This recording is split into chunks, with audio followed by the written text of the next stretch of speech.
announcement of the winner was made by the commission. And yes, we arranged for Kibaki to be sworn in because his term was ending that day. And we were not going to wait for any other day so that there can be a vacuum. There was no procedure for swearing a president then. And the dispute in counting had stretched it to the 30th. Midnight 30th, there would have been no president. So we did our duty. He was sworn that evening. 5, you can call it 6 because the ceremony stretched past 6. And that is not rigging. And anybody with doubts, read the Kriegler report. I would do the same if it were today. And I not only fought for Kibaki's vote, but for my vote too, because I had voted for him. So I was a willing agent. But my votes were valid votes in Kirinyaga, and what Kiboito announced was what was valid as per the commission. Later, Kriegler was to say that both sides exaggerated the ballot until it was pointless to find out who won. Without dwelling on that unnecessarily for too long, Article 1. When people exercise their power under Article 1, it doesn't mean that there will be bloody sins. If you remember when the Gen Z demonstrated, the first 4 days were so peaceful. It is the 5th day on 25th of June, which turned bloody and chaotic. But it was deliberate acts of the state, hiring goons to come and infiltrate the demonstrations, hiring snipers to shoot peaceful demonstrators. We have seen in other countries demonstrators entering parliament. It is their space, and it so happens very peacefully. If the snipers were not shooting people dead, entry into parliament would have been not so eventful, in the sense of there would have been no destruction. Only parliamentarians would have scampered the way they did, would have gone away, but everything else I believe, would have been intact. So I do not myself fear demonstrations, because ever since my university days, I have learned that demonstrations are always peaceful until police come with brute force. Then there was the question about the gender overrepresentation and the gender rule. I would like to say the gender rule applies either way. If in future there will be more women elected than men, the gender rule will still apply, because it says not more than 2/3 of elected people in both, in elective positions or appointed, not more than 2/3 should be of one gender. So if women are more than 2/3, it's unconstitutional. If men are more than 2/3, it's unconstitutional. And that's why Parliament was declared unconstitutional. I do not think that having women reps is overrepresentation. Think of it this way, that the world is made of both genders, and it's almost 50-50. In Kenya, women are slightly more. It's like 50 point something or 51%. But if you take that it's 50-50, is it really representative when we have a parliament that is wholly made up of men? Without the women rep seats, the number of women in parliament would have been very little. But if we adopt the PR system, we would be able to correct that without overrepresentation. South Africa, just through the actions of only one political party, the ANC, achieved near gender parity. So these are things to consider. Daktari Onyango, You have asked how we can get fresh minds elected. Yes, fresh minds, and fresh minds could include good minds that were there before. But the way to do it, when you think of a country, it looks like mission impossible. But for me, I say we will change Kenya a county at a time, a ward at a time. Imagine all of us here on this Twitter space, you come from a certain ward in this country. What if you and others, people of goodwill in that ward, decided that you want to start thinking about the next person you will elect as your MCA, member of of county assembly? What if everybody did that in their ward? The result would be good representatives in that county. It would mean that we have already gotten leaders, credible leaders, leaders of integrity in that county. What if it happened in all the 47 counties? It would mean we have transformed Kenya. And when you are thinking of your MCA, think also of your member of parliament. Think of all the other seats, including the presidency. It is possible to transform this country if each one of us did something towards it. There was also a question about ODM being both government and opposition.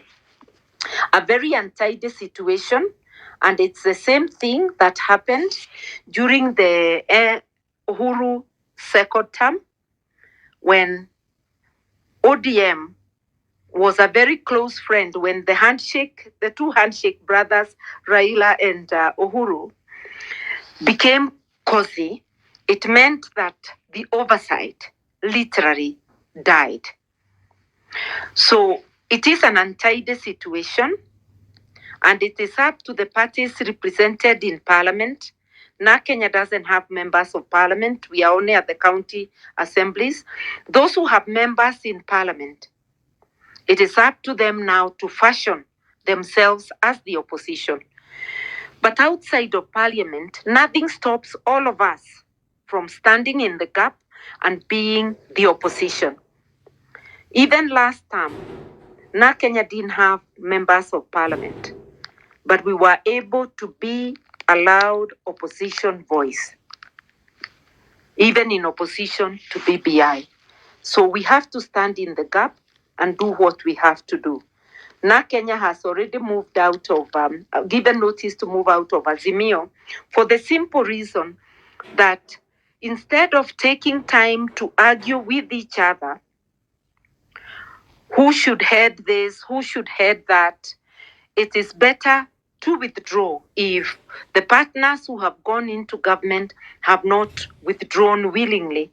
Then instead of spending time, it is better, we found ourselves feeling that it is better to come out, concentrate on building ourselves, and think of alliances ahead.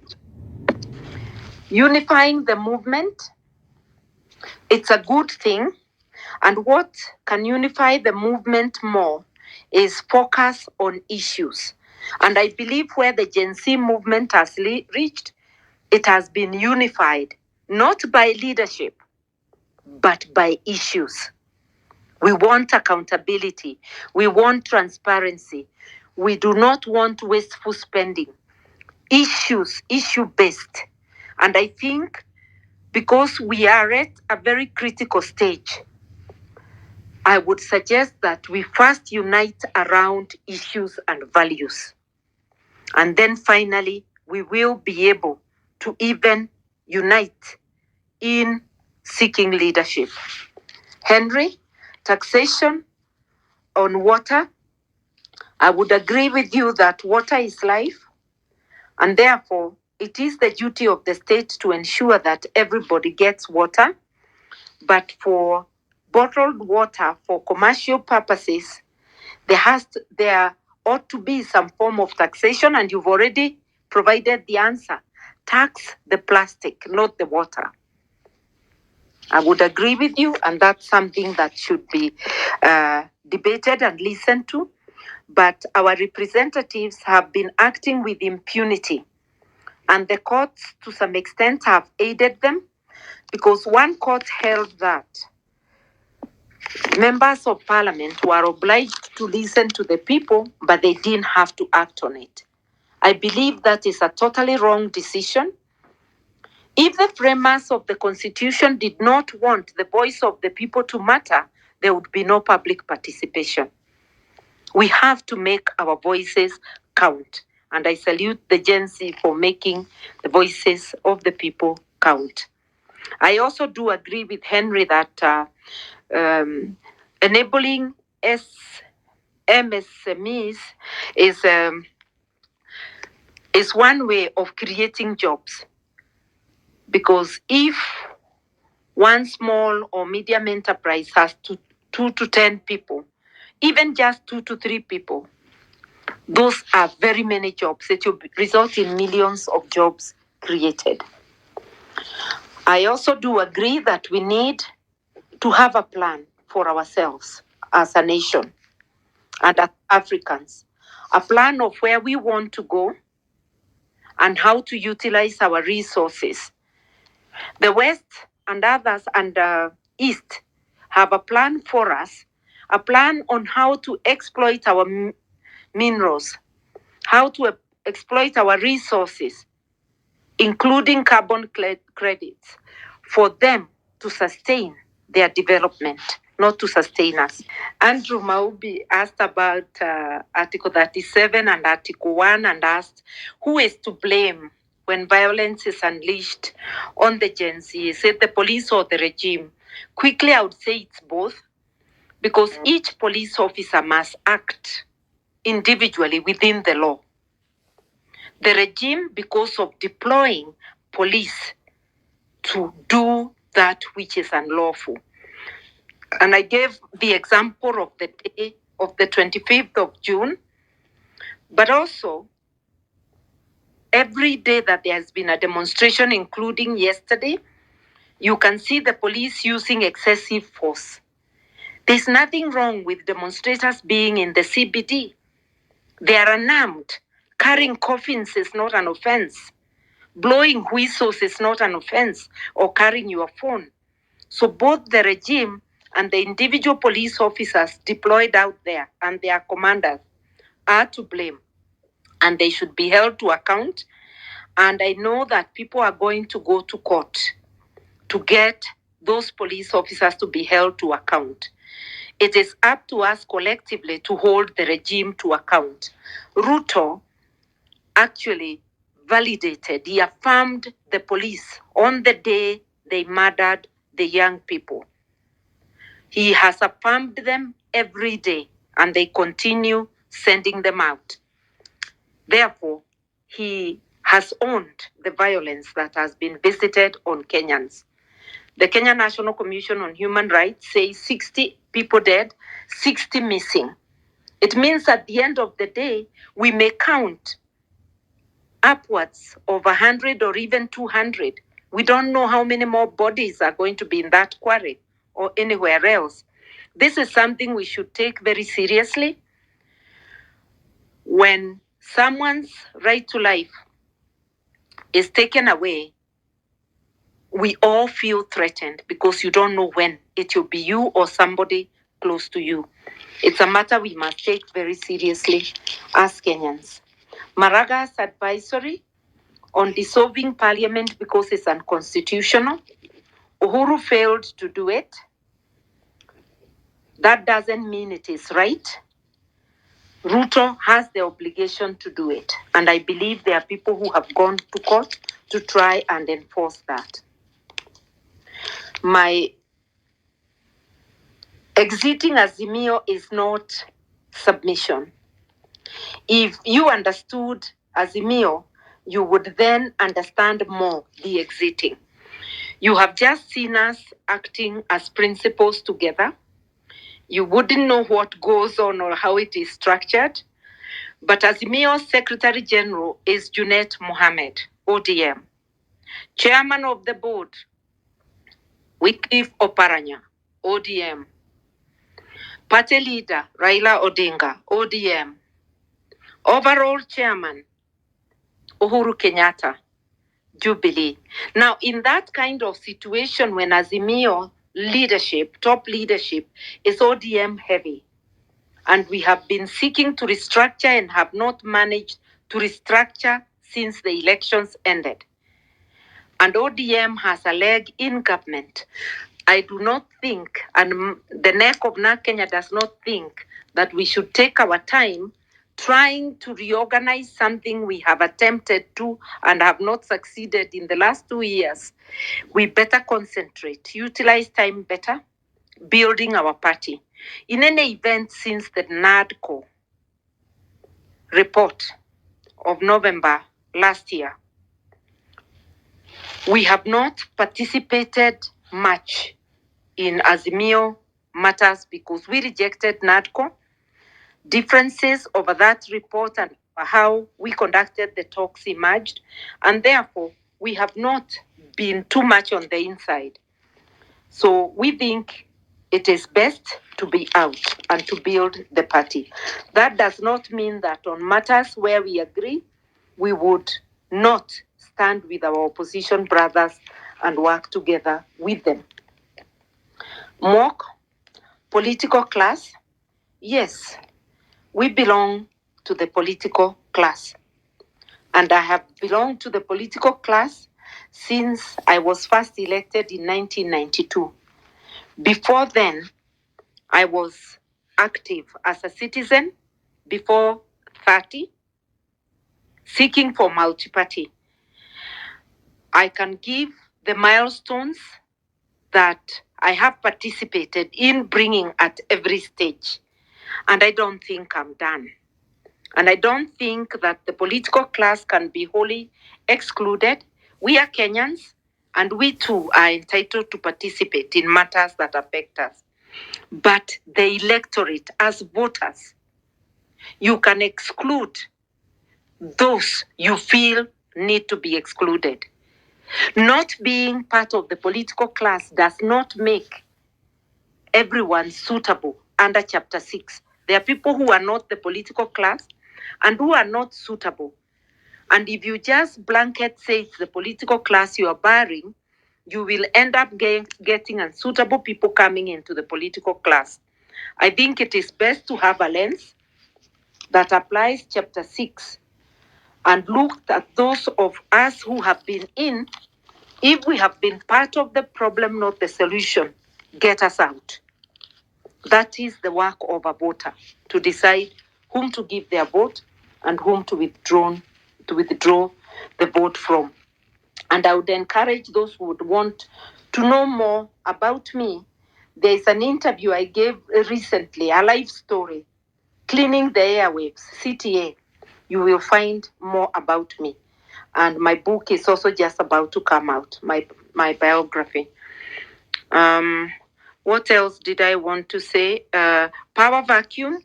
I don't think there can be a power vacuum. Even if government and parliament were to resign at the same time, meaning that the speaker is not available, the people of Kenya can get a constituent assembly. We have 47 counties, and it is possible to say, let each county bring so many to form a constituent assembly as a temporary caretaker. And that constituent assembly can also form a summit so that it is possible. And these are just my wild thoughts in the sense that it's not something we have done, just like we have not seen the power in Article 1 exercised. Now, about accountability, the Auditor General, Nancy Gathongo, in her latest report showed that 1 trillion, we had lost 1 trillion through mismanagement, outright theft, and corruption. This is just about the amount we need to pay our debts every year. It is possible to better manage ourselves and our debt if we were operating above board. And the question about whether we have to pay our debt, yes, any money borrowed with the approval of Parliament and which has been paid into the consolidated fund, we are liable to pay. That is what is called a sovereign debt. But there are other debts which can be voided. If a regime borrows a debt without the approval of Parliament, it happened during Uhuru, it's also happening under Ruto, and that money is spent abroad without reaching the consolidated fund, that is a debt that can be voided. Mozambique and Singapore have been able, through the international court and negotiations, to avoid certain debts.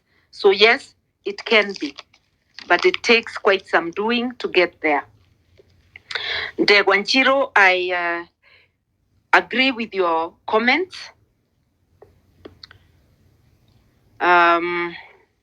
The last question I was asked is, what next after Kenya has left? We will continue building our party, working with all progressive forces, including the Gen Z. But like I said, Gen Z should be led, and Kenyans at this stage should concentrate, not who is the leader, but on the values and the issues that we are tackling. And then there was the last question about the 1969 oath. I've actually talked about that oathing in passing because I didn't take oath, and I was in class 6. So it's through the eyes of a standard 6 person. There were 2 oaths. One oath, not to let their leadership go to the Luos. The second oath was by Kiambu people, not to let the flag cross the River Chania. So you can see even within the Mount Kenya, there was, people hiding behind an enclosure. I don't believe in oathing, in such oaths. That is why I was comfortable to be Raila's running mate. Otherwise, I would have been breaching the oath. And I don't think it's everybody who believes in the oath. Otherwise, Raila would not have gotten the highest number of votes he has ever gotten in Mount Kenya of 800 plus thousand. And I believe he got more if you count the diaspora. So I don't think that in the right thinking people, those oaths carry weight. What carried weight this time in Mount Kenya was propaganda that had been sold for so long. And that's why recently, because Mount Kenya was sort of like under lock and key, we had to bring people together for them to know, yes, they can come out and they can dissent, because as though dissent had been killed in that region. I think we have a duty, collective and individual again, in all the spaces we stand, to ensure that we all claim our agency as people, as communities, and that we stand together on issues. Thank you. Thank you so much.